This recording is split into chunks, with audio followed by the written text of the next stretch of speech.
Hi, I'm Sean Dunne, and welcome to this episode where I speak to Chris Rossidis, co-owner and co-founder of Emerge Health. Chris's story is fascinating. Chris started life after university as a laboratory scientist. He soon figured out that he didn't want to be stuck in the lab. He pivoted to working for a major Australian pharmaceuticals company in sales and marketing. It was in that role that he saw gaps in the marketplace and problems that couldn't be solved by a major corporate. This led him to pivot to entrepreneurship and to becoming an entrepreneur. His story is fascinating and I hope you enjoy it. Please, I invite you to listen on. Welcome to Origin to Ambition, the show where we explore the small business entrepreneur's journey in business. I'm your host, Sean Dunne. Let's get into it. Chris, thanks very much for joining me today on my very first effort at a podcast. I feel very privileged to be the first. Thank you very much. Thank you. So we'll see how we go, and you'll have to probably bear with me. So I'd like to introduce you, obviously, Chris Rossidis, in transparency, Chris is a client of myself and Dominion Capital. But Chris, we met when you founded as a co-founder and business owner of Emerge Health here in Melbourne, and that's since been sold, which we might get into as we go along on the journey. But what I was hoping you might do is tell us where you're at the moment, what's going on for you, and then we'll go back and sort of, how did it all start and all that sort of thing. Sure. So what's going on now?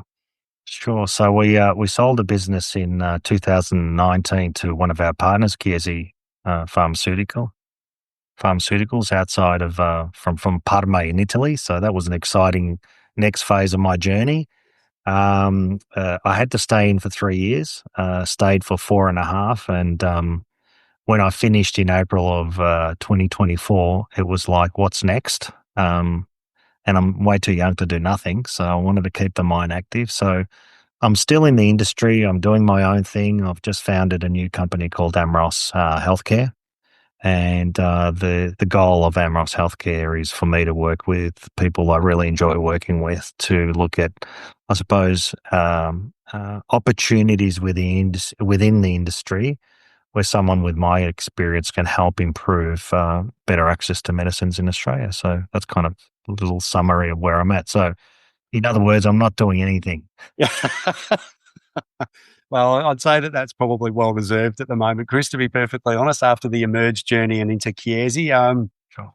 But if you don't mind the purpose, obviously, of my idea around this podcast is to discuss the journey of the entrepreneur, going into small business and then however big that business might end up. But sort of for anyone maybe listening or watching to sort of say, well, if they're thinking about becoming an entrepreneur or they've just started, like they can understand someone else's journey potentially and relate to it. So do you mind taking me back? I know a lot of this stuff, but our listeners, do you want to take me all the way back and just maybe give me a bit of background, your background, your story before you were, it's definitely before Emerge, but even, growing up, what sort of inspired you, I suppose?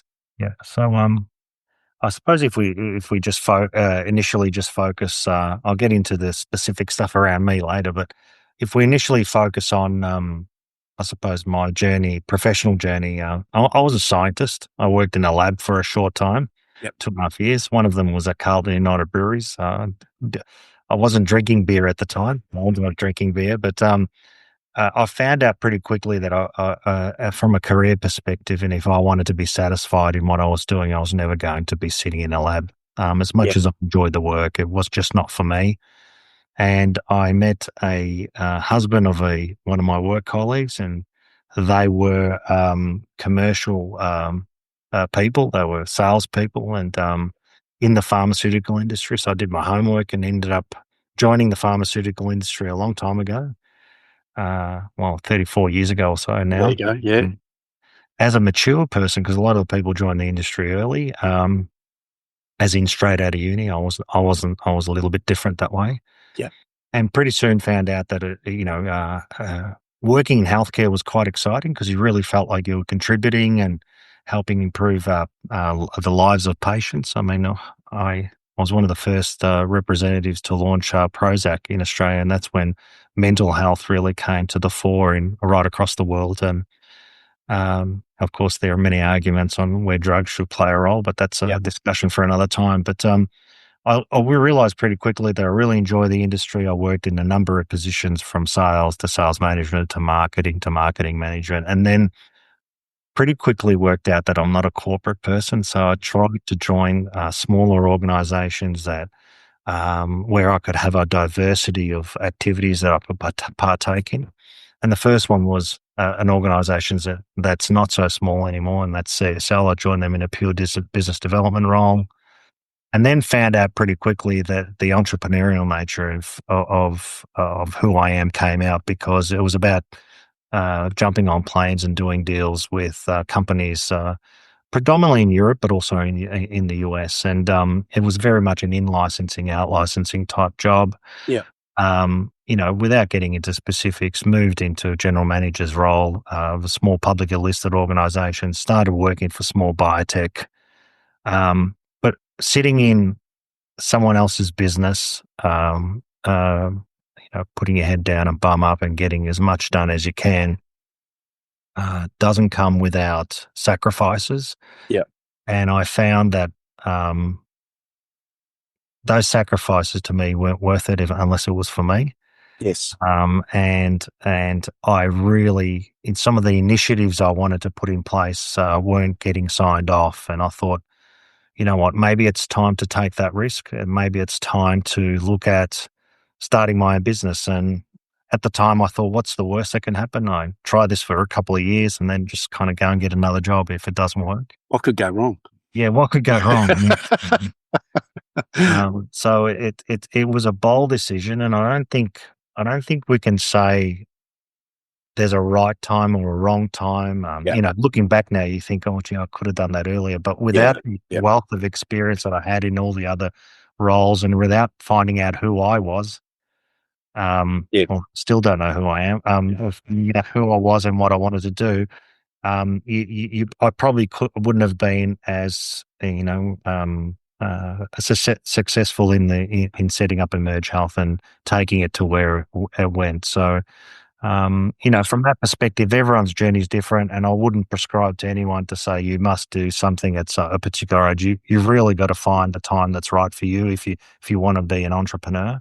I mean, speaking to some nephews, they start very early these days, don't they? Yeah, well, that's right.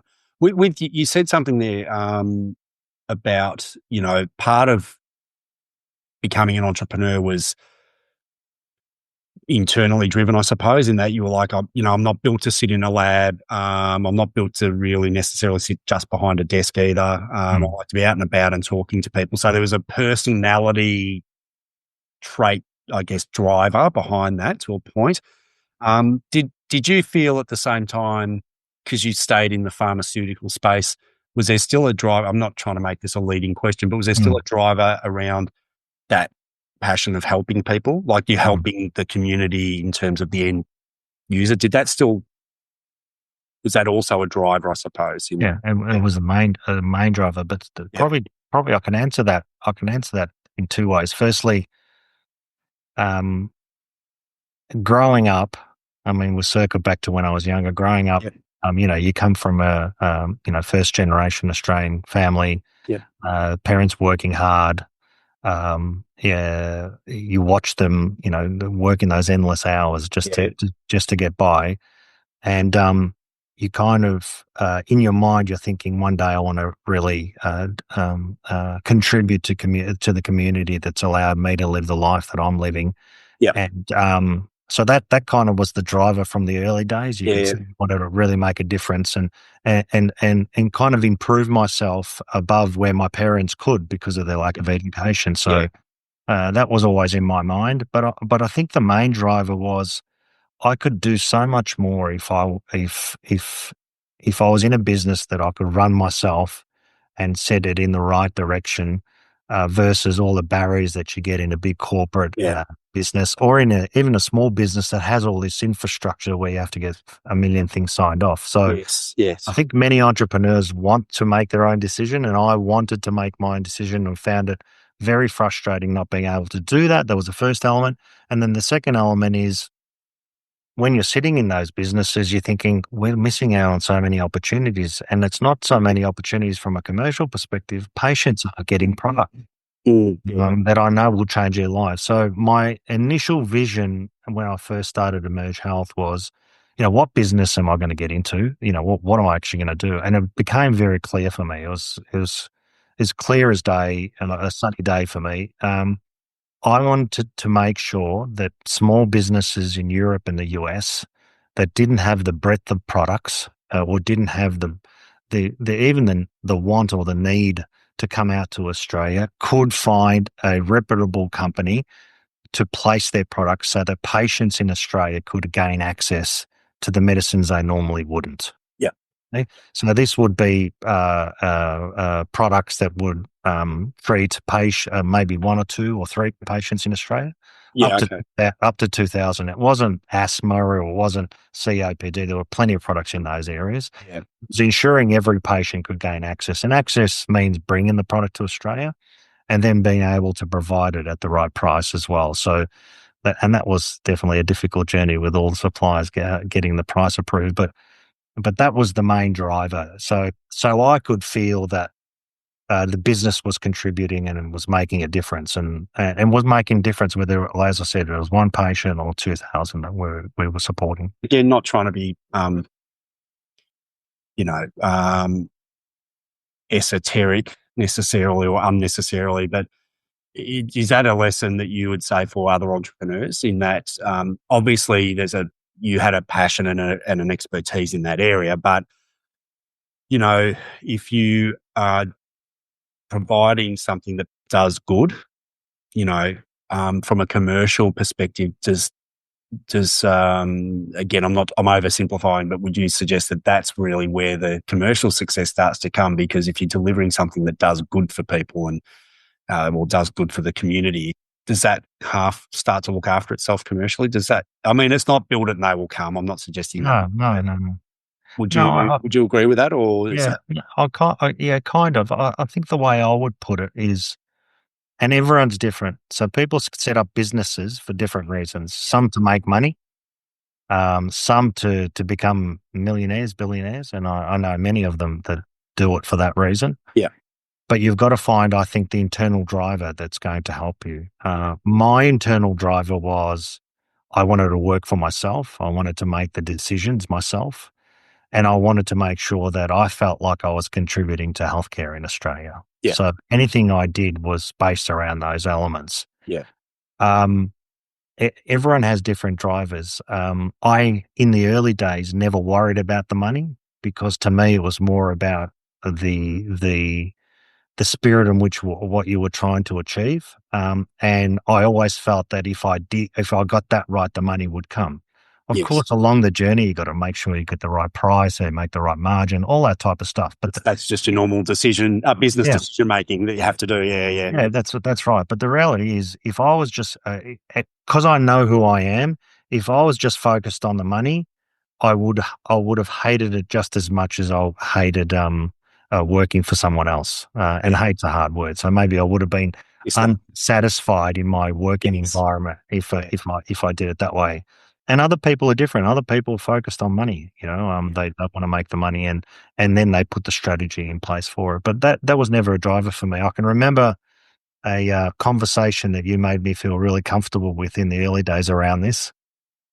And it was, I think we were just, I don't know, I can't remember the number. It was probably close to 5 million in turnover. And we had, I don't know, 5 to 8 people. I can't remember what the number was. Mm. And I was still a little bit stressed, and we were having a meeting in a cafe with my wife, Helen, and you're like, so what are you stressed about? And I said, well, what if we lose one of the licenses?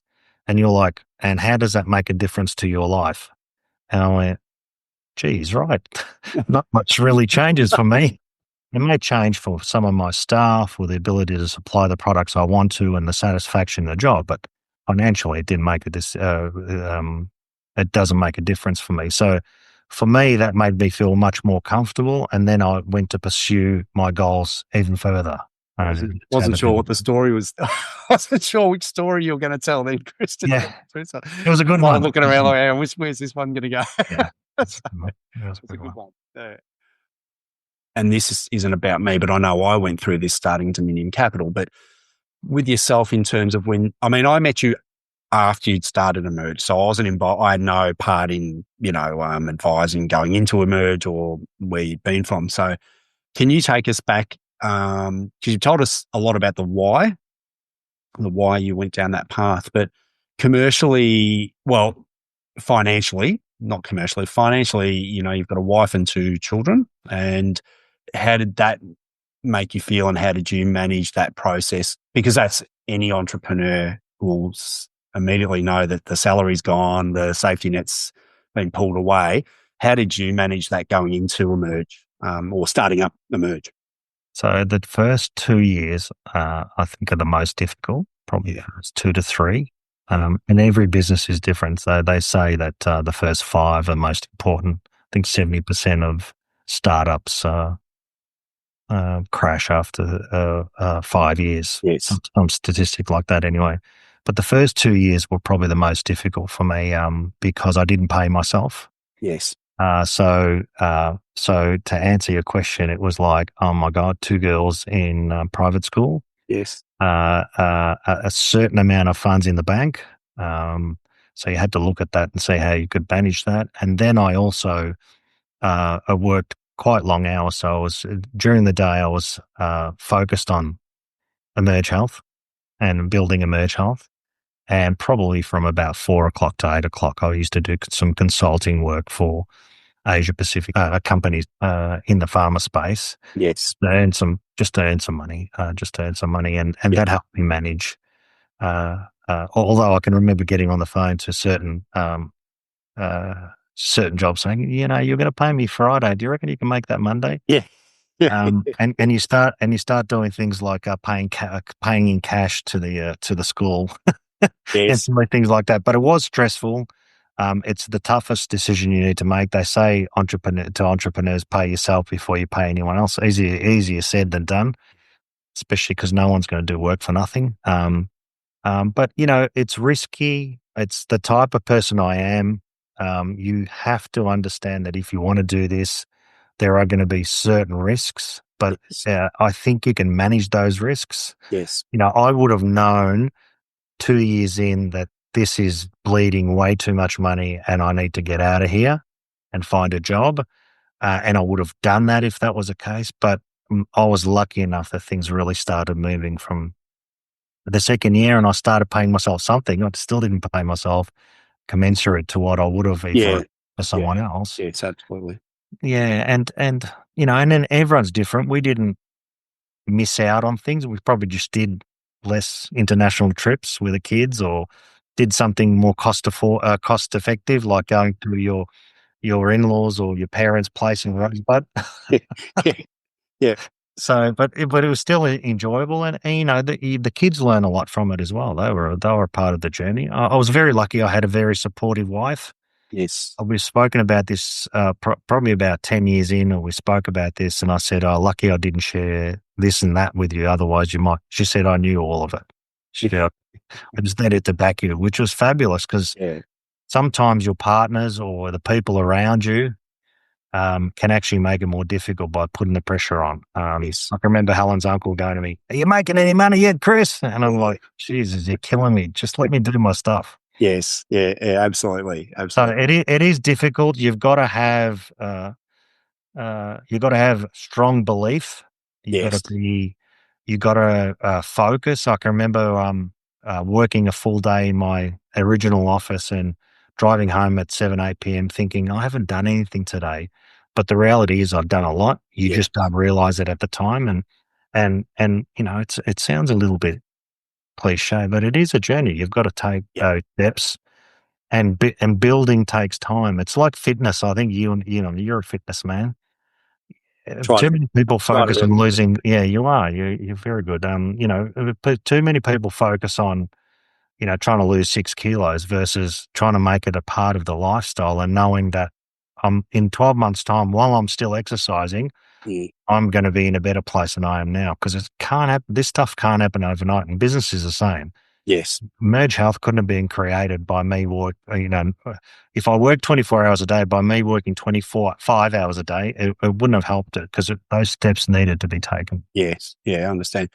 Do you were sort of just circling around something there, which I think's important. I mean, I have a couple of ideas around this, but so you touched on things around, if you want to be an entrepreneur, you have to be driven, is what I'm hearing, driven. You have to, it can be a bit of a long game. It's not a short game.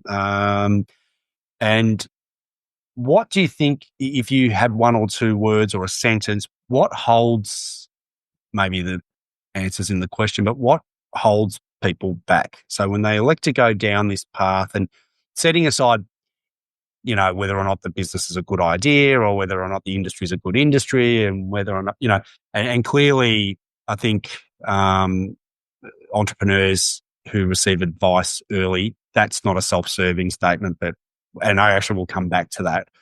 What sort of words hold people back? I mean, I always think you have to be disciplined, is probably the key word, but I guess you could say the opposite of discipline. But what about you? What do you see if you're dealing with business owners? Like, what do you see? Often sporting analogies come out at this point in time, but your thoughts on that? No, it's interesting you use discipline. I was talking to a friend who was a very successful person, and he couldn't believe that I was as disciplined and consistent with what I did. And he said, "Oh, never saw that in you." But I think they're two important things, and they're linked. That's the only reason I mentioned discipline and consistently doing the right things. Yeah. Outside of all the other stuff that you mentioned, because there's a lot of things there's a lot of ways I can answer this question. Yes. The simple one for me is just do something. Yes. People plan the right stuff down. Yes. I've got to go and see so-and-so. I've got to go and make that. Just do it. Pick up the phone and do stuff. Yes. I think that's the biggest thing, because when you're in a corporate environment or working for someone, you can be reliant on other people to do stuff. You can conduct the extra 3 or 4 meetings that are enable you to do something. Yes. As an entrepreneur, you don't have that time. You've just got to do it. Just take that step.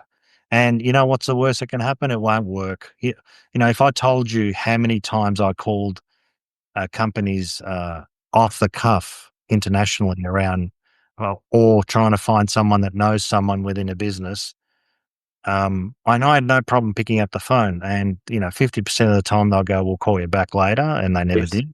Yes. And other times they were just so flabbergasted that I'll pick up the phone at 8 p.m. on a Friday, wanting to talk to them about what they're doing with their products in Australia. So it's so easy to go, "I'll do that tomorrow," or that's a little bit uncomfortable. You got to get a little bit uncomfortable, and you got to know that the other person on the line is just another human. Yes. And not feel too bad about picking up the phone and supposedly disturbing their day. But for me, it's that step. Going back to the corporate environment, one of the standout experiences for me in line with this discussion was I was sitting with my specialty care manager.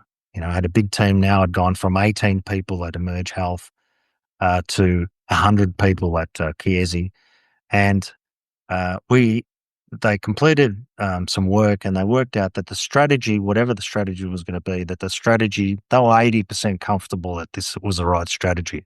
Yes. But no, they wanted to spend another $70,000 to prove that that's the right strategy. Yes. And to me, that's not just a waste of money. Yep. It's a waste of time. And it goes back to just do it. Like, if you've got that confidence, just do it. And if it doesn't quite work, the key is you're taking a step forward. And I think any entrepreneur needs to understand that you just got to do stuff. So I've often said in our business that and it goes, like all businesses, you have quiet periods, right? And you think, geez, where's the work? Or, and I've often said, and I'm not suggesting I coined this phrase, but I often say here that I say, activity breeds activity. Yep. So it might not 100% be the correct activity, but if you're being proactive, doing stuff, things seem to happen for you, and sometimes out of unexpected areas, so good things can happen. So that's kind of, I think, in line with what you're saying. And the other one, when you say, and this is a cliche, if you don't ask, you don't get. I say to the kids, if you don't ask, like if you ask and you get no as the response, you're no worse off than where you were before you asked anyway. So, is that's really, I'm paraphrasing to a point, but Well, that's what you're saying, yeah, well, what I like to teach my kids, is, and I've spoken to them numerous times, you don't have to be the smartest person in the room at all. Yeah. You just need to be a very good communicator, and you Yes. need to be keen to do stuff. And if you're taking that step and doing stuff, you're going to stand out Yeah. compared to the others. Yeah. People think you need to be, oh, he's a smart guy. No, not really. He just worked hard. Yeah. Yeah. Willing to do the work. Yeah, Yeah. yeah. Yeah. Understand. So actually on that then, so, I mean, there's lessons in everything you just said there, but so let's go back and say, because you probably, I'd say, knowing you for as long as I've known you now, and as I say, I wasn't there at the start of Emerge, but I'm tipping you had those things going anyway. When you started Emerge, discipline, the willingness to do work, get something done, do something, So I would say you had those anyway. But if you went back in time from today, what would you tell yourself? Like, if there was like one thing you'd say, do this, is there something you would have done differently at the start of Emerge? Like you would have said, if I had just thought about it this way, this might have just been, this would be the advice I'd give myself back then. What would you say now? As much as I say, back yourself and do the stuff, I probably would have said back yourself, because I was in partnership. So I probably Yes, would have probably done it myself. I understand. Okay. So that comes back to, so outside of that issue, right? That's not that's not real advice. The real advice is, I think you've really got to back yourself and Yes, understand that some things are going to work and some things aren't, yes, and that, it is a risk, but you've got to be a risk taker. There's no way you can be an entrepreneur unless you're a risk taker. yeah, I was lucky enough that I was either naive or just didn't want to face what the risk was. yes, And I think, and I think if I had any advice um, and it came to me in a really, a moment that always sticks in my mind, when I realized what's, you kind of, as a risk taker, you kind of say, okay, what's the risk? And mm, like I said earlier, well, you get another job. And to me, it was like even further. I looked even further. I said, I'm really enjoying this journey. It's not delivering what I want now. yeah, Um, and once again, I learned this on the job. So I'm now trying to, anyone that wants to be an entrepreneur, to think through this is, okay, so I can remember there was a basketball game on television. The kids were watching it, and it started to hail. So I decided to go. We had a balcony in the older house. So let's go on the balcony and look at what the hail looks like. And I was on my own for a while, and it was a lovely house, and mm, we were comfortable. And I started thinking, well, what if this doesn't work, right? yeah, And my alarm bell moment was like, that's okay. I'll just get a smaller house and get a job.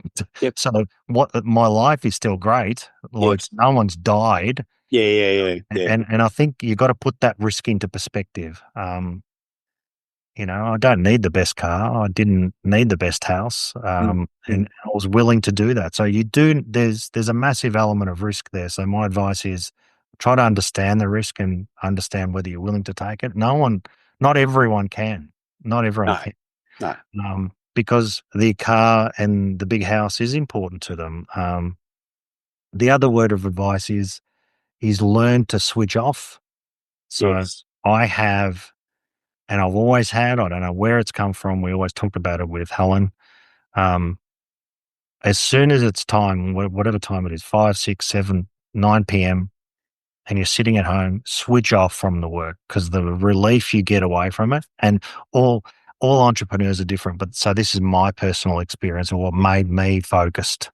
You read all these books around, getting up at 4 a.m. and, working 24. To me, that's just crap, because yeah, you're not human. You need your sleep, you need your rest, and you need your time of relief from the day to day and the grind. Because if you don't have that, you'll end up hating what you do. And I never hated what I did. yeah, Um, In fact, when I had my second office, which was like 5 minutes from work, so I didn't go straight into work mode out of bed, if you like. Yes. I used to drive around the corner, get a coffee, take 15 minutes there before I got in and got the day started. And Yeah. that was way before anyone was there. It was still 7 a.m., Yeah. but I had my time to me to, you might be thinking about work or you might be just thinking about anything and talking to your parents or your friends or whatever it be, but it's taking you away from the day to day so that when you're in there, you're focused and you're fresh. Yeah. Yeah. I understand. Good advice. Yeah. I was just thinking something when you spoke then, and this is just another, I guess I'm asking what your advice would be, because if I think back, so um, you spoke about your parents earlier and you said you watched them work like a lot of, so post World War II, Yes. migration to Australia and immigrants Mhm. came out and worked bloody hard. Mm. So you clearly have seen that, and I'm sure that that instilled a work ethic just by Mhm. being around it and seeing it. I mean, I'm curious. I don't know that this helps a listener necessarily. Is it something that you learn young? I think it is, but is it something that you learn young, so therefore you might be better suited, or is it something you can teach yourself? It's a difficult question to answer because everyone's different, I think. Yeah, My kids hang around. Uh, they have amazing friends, or both of them, yeah, and they're on either spectrum of the financial and professional lives that their parents led. Some very wealthy, others and entrepreneurs, and others that just not just, but others that worked for someone and had a great life. And I think it's a bit of both. You got to have it in you anyway. I've got a lot of friends that really didn't care how hard their parents worked, but I saw it and I wanted to be better, yeah, to have a better life. I didn't want to have to clock on and off. So it's a bit of a bugbear for me, and that's why I probably had never worked on corporate life. yeah, And but at the same time, you say that, and it sounds like, oh well, this guy doesn't want to work for him. Oh, no, I did. I put my head down and ass up. In fact, mm, if anything, I kind of worry about the kids these days that have a weekend conference, and the first thing they ask is, "Do I get a day in lieu?" We used to work yeah, long weekends and not even ask because we knew if we said because of that, if we said to our manager that, oh, I need to take Monday afternoon off because I've got a kids thing on, they'd just say, yeah, do whatever. yeah, yeah, yeah, These days, it's like, can I have that before I do that? It's a bit weird, but the world has changed. yeah. The world has changed, but I don't think there's any right or wrong answer to that, Sean. To be honest with you, Yeah. I think it's I in. guess that was a nature versus nurture Yeah, type question almost, actually. yeah. Is it something that you I see? think it's in the person as well. Yeah, There's a nature nurture element, but it's in the person as well. I mean, yeah, if I look at my brother has nowhere near the same drive that I do because yeah, it's just not him. yep, It's yeah, just not him. Mm. yep, yep, yep. Interesting, interesting. So now I've got to ask you this one. So this is the value of advice. Again, we've had a relationship for a long time, so I'm not necessarily suggesting you talk about something we've spoken about, but just the value of advice, having trusted advisor. And in fact, I mean, my level, I'm only saying this for context of this. Mm. My level, I suppose, of advisory work with you has increased over the years, or it's become probably more in depth, I guess, is more a thing. I mean, truth be told, I probably started out as your superannuation investment advisor, and then it's expanded beyond that into whether or not to buy a property or something, and much deeper. And even now, talking about some opportunities that you look at. What's the value of advice? Again, I'm not looking for about me, but just the value of advice to an entrepreneur, and not just personal financial advice, but business financial advice as well. So I'm going to answer that holistically and then a bit more pointed Yep. in a Yep. moment. So, firstly, the advice I'd give to people is that a lot of people like to use the expression networking. Yeah. And unfortunately, 90% of people look at networking when they don't have a job, Yeah. Yeah. right? Yeah. So, my advice to people is connect with as many people as you can that have more experience than you have, no matter what the area is. Yeah. Yeah. And there's a lot of, I can bring up 10 or 20 different occasions where I've leaned on people to ask them their thoughts on a particular scenario, knowing too well that they have more experience than me in that area. Yes. And it was no different to when I first connected with you was around super. Yes. And the guy that connected us, Peter McCurry, he aligned us Who from. is lined up to do one of these with me too? Okay, cool, Yeah. cool. Yeah, So he will be on cool. an upcoming episode. Oh, So good, good. anyway, sorry. So when we Yeah, connected, no, when Peter aligned us, he aligned us because he knew we would. You got to align people with like-minded people, and not like-minded for groupthink, like-minded as in, I'm probably a little bit more conservative when it comes to my money, and someone that actually listens, because a lot of advisors tend not to listen; they just tend to tell you where to go. So it was no different in my business. I would lean on. I mean, I still connect with a good friend of mine who's 85 yes, and not no longer working in the industry because I just like to hear his experiences. And a lot of those type of people helped me through my journey with Emerge Health. And yes, and the same with yourself. I had no idea about shares before you and I got together. And sometimes I act like I know what you're talking about, but I learn pretty quickly just by listening. So, if I don't have advisors like yourself to help me along the decision journey, it doesn't mean we always agree on which way things should go. yeah, But if I listened to Peter, I wouldn't have bought a family home at the beach. But it's been the best buy, maybe not financially, but from a family perspective ever. So that's an example of going it has outside of worked out. that I think it advice. has worked out financially, but that's Yeah. not for this podcast. Yes, that's right. That's your But business. if I focus on your side, as you said, we've increased with time because financially I'm in a position where I do need to look at where my money goes, and I'm not the expert in that. I'm never going to be the expert in that, and I'm better to lean on someone that, Yeah, once again, can give me some direction and some advice, and it's advice with experience, yeah, both good and bad, similar to the way I've got it in pharmaceuticals, yeah. That's to be able to help the person you're talking to. And once again, it's we may it's a bit of a spectrum, isn't it? It's like, yeah, let's do it that way, Sean. Yeah, that sounds great, but can we do it halfway in between? yes, Or no, no, I'm not doing that. yeah, Or Sean, I'm not listening to you, I'm doing that. So, it's all about being able to absorb all that information and get to understand it. And my advice to people is actually with you, whether it be yourself or anyone else within their industry, actually really listen into what they're advising, mm, make a decision for yourself as to whether that's the path you want to go down. Because, as I said, if I use my industry as an example, I'm never going to be a regulatory expert. I can talk the generalities, but when it comes down to real regulatory TGA yes, sign off things, I'm going to the expert, just like I go to you if there's anything financial that I'm yes, yeah, advice on. So, yeah, yeah, yeah.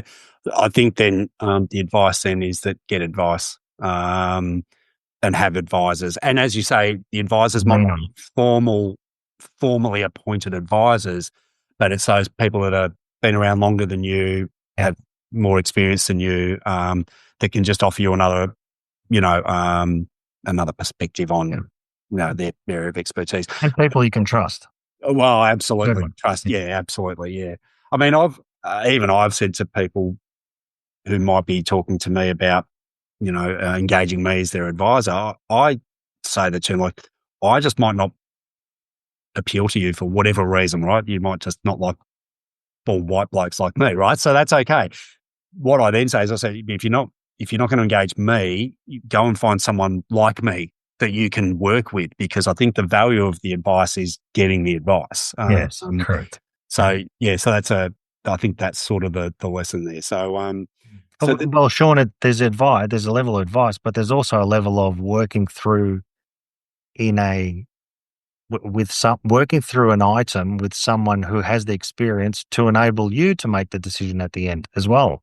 Yeah. The advice isn't just like Sean saying, go down the road. And I'm Yeah. going, yeah, I'm going to go down the road. That sounds great. Go down this road. The advice is with all these factors, Chris, this is what I'd do, but you might want to go in a different way. And that's really informed decision making. That's what you're Yeah. doing. Yeah. Absolutely. So, advisors educate if they're good advisors. That's correct. Yeah, rather than, well, it's this or it's nothing. That's good. Good advice. All right. So there you go, Chris. You're an advisor as well. So, Full circle. yeah, full circle. What was the most proud moment that you had in the Emerge Health journey? Because I'm just sticking with, so I know you're very proud of your wife and lovely daughters and grandchildren now. I am keeping it. I mean, I'm sure, Business focused. but just business. Yeah. So just on the Emerge Health journey, what was, if you look back and you say, well, there's one part that you're just really satisfied and proud about, what would that have been and why? Okay, I'm going to give you two. Okay. I'll give you two. So firstly, it's creating something that our whole family has had an involvement in. Yes. I can remember a good friend and colleague from the UK saying to me, "This is unbelievable what you've created. Your daughter, who's at uni, has got a little bit of work and some administrative stuff. Your other daughter um, did science commerce, so she fits in beautifully and has created a career for herself. And you got the culture king, Helen, running around making sure the place is running smoothly. So that was extremely rewarding. Yes. And kind of adding to that is every time you traveled for work or you did stuff, you knew it was your own money. That's quite rewarding. And that's an extremely rewarding thing. I don't have to rely on my manager to ask to sign this off. I know I've got to do it. Yes. But probably, and this sounds a little bit holistic and very in a pharma industry, but I think when it's your own business and when you're focused on orphan drugs and specialty medicines that are saving people's lives in a hospital, that are people that are very sick, because that's the majority of the drugs we supplied and got registered and reimbursed, is the numerous phone calls we had from patients and families thanking us. Some of them we supplied the drug at no cost because we knew they needed it and they couldn't afford it. Yeah. Others because it changed the course of their lives. Twin babies being born at 24 weeks preemie, probably wouldn't have survived 25 years ago. And now, I've played a very small role in these little humans running around. Around the world. That's probably the most satisfying part because that was a part of the vision. So it's connected to the vision that's what we wanted to do. We dealt with a lot of patient groups. The patient groups were amazing to work with, difficult at some stages, but amazing to work with because you're dealing directly with a family member that has to deal with their son or daughter's condition, and you're helping them somewhat. So that's probably the most rewarding. That's interesting. That final piece was directly linked to the vision, the original vision. So by the time you've walked away from Emerge, you've actually fulfilled the vision. Yeah. So probably one of the most satisfying things an entrepreneur could probably really aim for, I suppose. So what's next? So you don't have to give any specifics. I'm sure you've got some things that we can't be specific about, but the journey now, I suppose. I mean, look, if you don't mind me saying, and we can always cut it out afterwards if you want me to, but, financially, the Emerge transaction really set the family up financially, and I'm very grateful to play a small part in, the stewardship of that financial well-being going forwards for everyone. So work's not financially necessary per se. So why then? I know why, but let's, for our listeners and viewers, why pursue more and what are you, and not more, I don't mean more financial, I mean more work wise and stimulation wise. I'll probably just answer part of the question. So Yeah. stimulation. So take me through what's coming up and why. Yeah, at least I think I mentioned it early on. I'm too young to do nothing. Yeah. And I've watched many of my friends do nothing for 2 years and then go, "Why do I do that?" Um, I'm still I need to be stimulated somehow. I can't play golf every day or do taekwondo every day or go for a run or walk. I mean, I think Helen would When was the last time you did taekwondo? never. Um, but what I'm really trying to say is that life is there to be enjoyed and to spend with your family. So I've really fortunate enough to be able to make a decision when to work and not to work. So if that's the case, I am focused on spending as much time with the family, with the grandkids, and doing the things I like. But at the same time, I need that mental stimulation. I still have that entrepreneur in me. I know there's 3 or 4 opportunities in the industry to improve things. And now I'm working with some really smart people to enable us to improve medicine access to hospitals, especially unapproved medicines, Yes. to bring in liquid medicines into Australia that are unavailable anywhere else, to link with international companies around particular acquisitions that I'm looking at for them. So it's really doing the stuff I like. As I said to someone the other day, it's been really good working with you, but just remember, I can decide not to answer the phone when you call. Yeah. And Absolutely. that's a better position than in the early emerge days where I was Yeah. like, not only waiting for the call, but ringing them 5 times a day. Yeah, understand. Yeah, absolutely. Chasing. Yeah, absolutely. So if you don't mind me maybe wrapping up here on this one. So when I speak to especially new potential clients, one of the questions I've got is and usually people are not doing this at the start of the journey, but this is where we're trying to get to. So I always say, are you doing what you want to do, when you want to do it, with the people you want to do it with?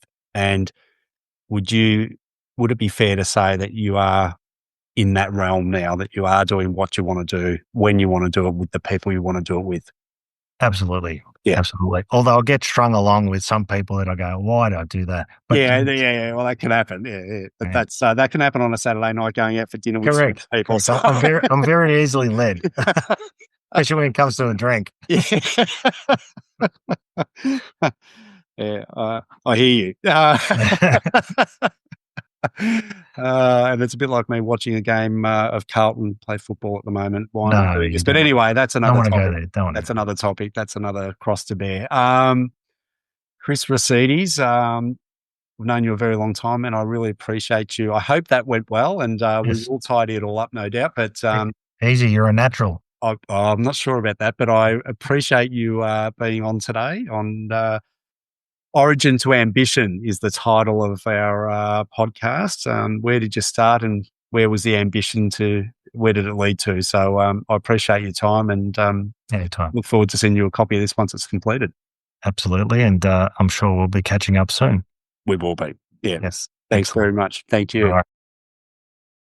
And that's all for this episode of Origin to Ambition. Thanks for tuning in. To make sure you don't miss our next conversation, be sure to subscribe on Apple Podcasts, Spotify, or wherever you listen in. For more information, you can visit us at dominiumcapital.com.au, and we'll see you next time.